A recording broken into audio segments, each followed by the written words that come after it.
Deputy Police Commissioner Sven Augustsson leaned against the sideboard that lined the wall behind his desk. He sipped on a mug of coffee, oblivious to the rain that lashed the windows of his office on the 5th floor of the Danish National Police headquarters. The recent directive of his superiors continued to fall in layers in his mind until any sensible defence or common sense was completely obscured. He glanced at his computer screen. 11 a.m. Detective Birgitte Vestergaard appeared in the doorway. "You wanted to see me?" "Come in, please. Take a seat." He motioned for her to close the door behind her. "How have you been?" She held his gaze as she sat in one of 2 chairs provided for meetings, automatically crossing her legs and placing her hands comfortably in her lap.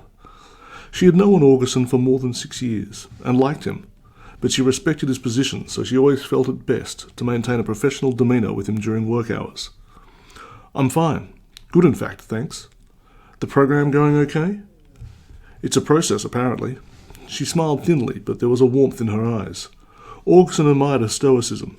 God knows if he was in her position, he would have been questioning his own sanity. "You feel like you're getting on top of things?" "It has been 6 months, Sven. I'm absolutely fine.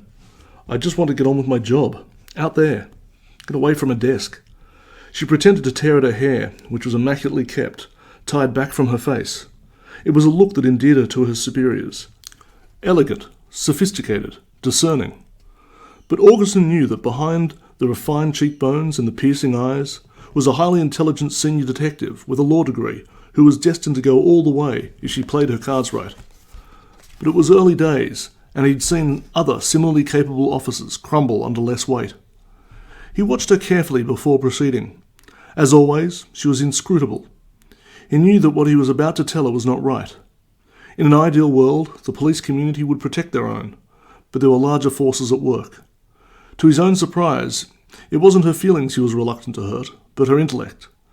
He knew she wouldn't make this conversation easy for him, and she shouldn't. He had no choice but to plunge in. "Have you ever been to Australia?" She cocked her head slightly and answered with a measured uncertainty. "I backpacked there in my early 20s, when I finished my degree. Are you planning a holiday, Sven?"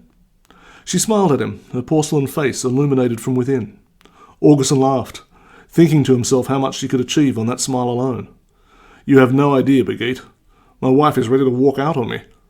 He rushed forward when he realised what he had just said.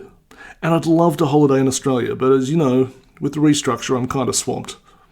He eventually sighed and pressed on.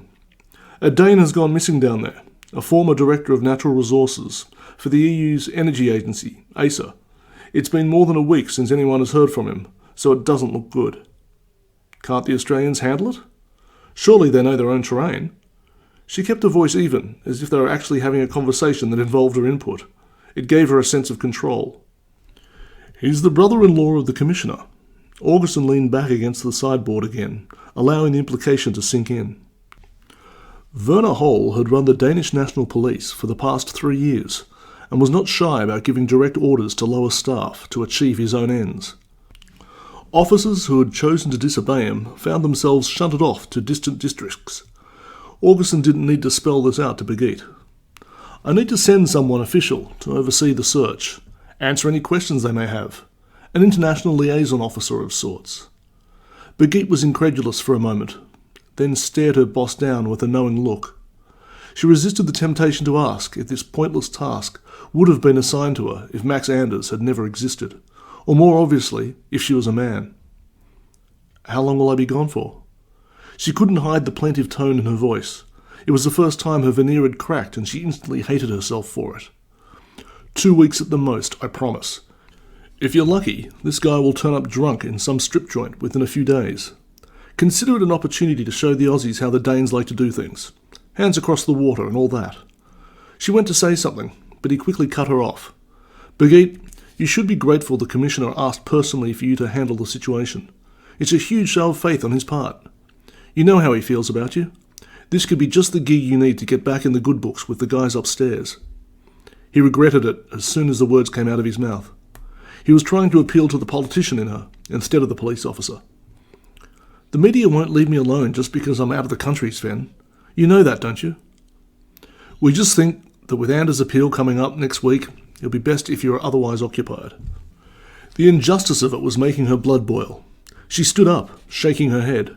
"Sven, I'm grateful you found a place for me in fraud, while the psychologists and HR do their thing, but I don't belong here." She took a deep breath. "I'm sorry, Sven. You have my best interests at heart. I understand that. But you must realise how this looks to them, out there." "Orders are orders, Birgitte." "When do I leave?" "Tonight. There's a flight at 8 p.m. with a stopover in Hong Kong. Should get you into Sydney sometime Sunday. It's almost summer down there now, so you won't be needing your jacket. I'll shoot you through all the details within the hour. You'll be meeting with an Australian Federal Police officer. Kingsley. He checked his notes. Kingsmill. Detective Anthony Kingsmill. He'll meet you at your hotel on Monday morning, and you can go through everything they have at that point. And at this guy, Thostrup. Hans Thostrup. If Hans Thostrup turns up in the meantime, consider it a taxpayer-funded junket. We've organised some meet and greets with a few of their federal departments. And you've got a week or two's leave you can tack on the end of it if you like. Take your time coming back." She couldn't believe what she was hearing. "Is there anything else?" "Keep an open mind. I'm pretty sure they do things differently down there. Even the weather, apparently." His attempt at levity fell short. Some days he wished he was back on the street himself.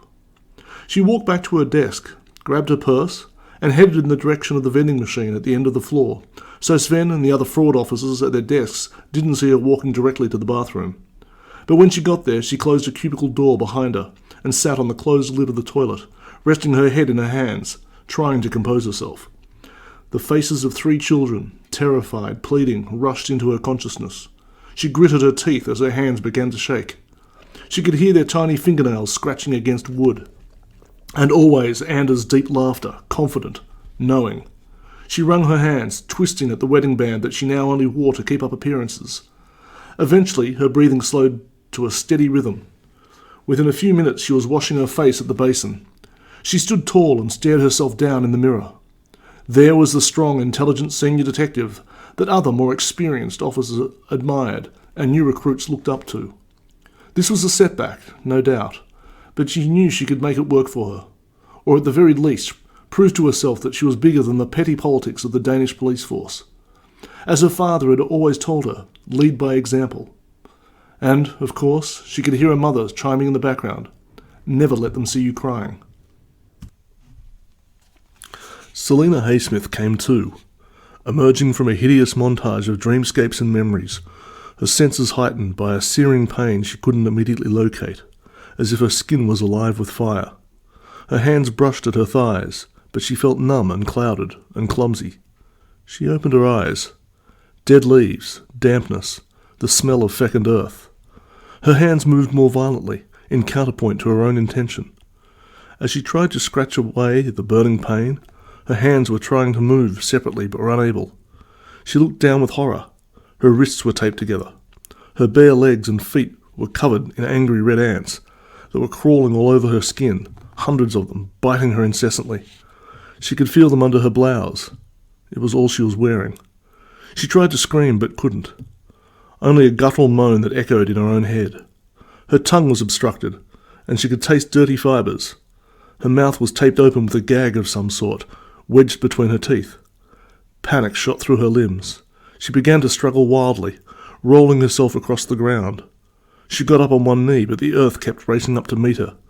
Every time she fell, the urge to fight escalated. Before she could even register a need to escape, her body was already reacting. It took 10 minutes to brush most of the ants from her body. Once she had regained her balance, and screamed at herself to stop panicking, she had the wherewithal to snap a branch from a sapling and lash her legs with it. Then she had scraped herself against a tree until she had crushed most of her attackers. As she did so, her mind raced, trying to work out where she was and what had happened to her. She was still alive, she kept saying to herself, so there was still hope. It was suffocatingly humid. There were trees all around her, but nothing like the bushland around her home in the northern suburbs of Sydney. Here, the foliage was luminescent green, the leaves broad and glowing with brilliant light. The air was shrill with the incessant screeching of cicadas. Beyond the tree canopy, she could just make out cliffs of ochre blazing in the sun. Her mind raced with associations that made little sense. She remembered brochures in the hotel where she was staying for the conference. Images of magnificent palm trees set against orange-brown cliffs. No. The trees were growing out of the cliffs. The hotel offered tours to a remote national park a few hours outside of Darwin. The realization of where she might be suddenly terrified her more than the fact that her wrists and mouth were taped.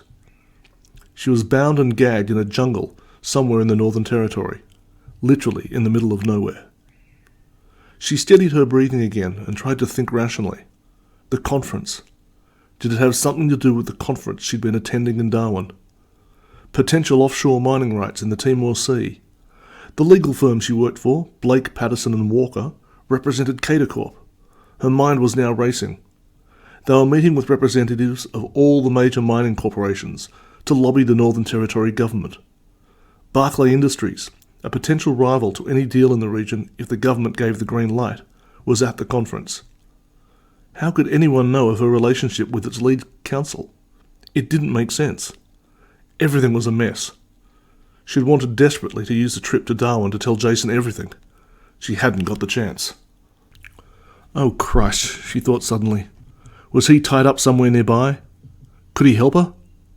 Her heart beat violently at the thought of him possibly being in greater danger than herself. She stood still and tried to listen through the wild cacophony of insects and curious cawing of unfamiliar birds. Water was rushing somewhere way off in the distance, but no human sounds. She desperately hoped that he was okay. Whoever had abducted her was nowhere to be seen. But how far away were they? How much time did she have? What the hell did they want? She looked again at her hands. In her panic, she hadn't noticed the thin metal wire that ran from her wrists off into the jungle. She pulled on it, but there was no tension. She was tethered to something, like an animal. Oh God, she felt violently ill. She began to follow the wire through the trees. The foliage was so thick she had to bend over to walk and hold her hands out in front of her to clear a path. The earth was moist and hot under her feet, and mostly even, but she sensed she was heading slightly downhill. Within a few minutes she emerged on the muddy banks of a swollen creek. The wire disappeared into the brackish water. On the other side was a raised bank of mud, held together by the roots of trees that formed an impenetrable green wall. She lifted the wire and began to pull on it. It slowly rose up out of the creek, dripping with water. It formed a hard line into the foliage opposite. She had found the source. If she crossed the creek, she could find what it was attached to, but something inside her told her not to get into the water. The sun was disappearing behind the cliffs. She staggered back to where she woke up to see if she could find a fire trail. She only managed to get a few feet further beyond the clearing when the wire prevented her from going any deeper. She felt hopeless, confused, and sick with self-loathing. She fell to her knees weeping, knowing that her past had finally caught up with her.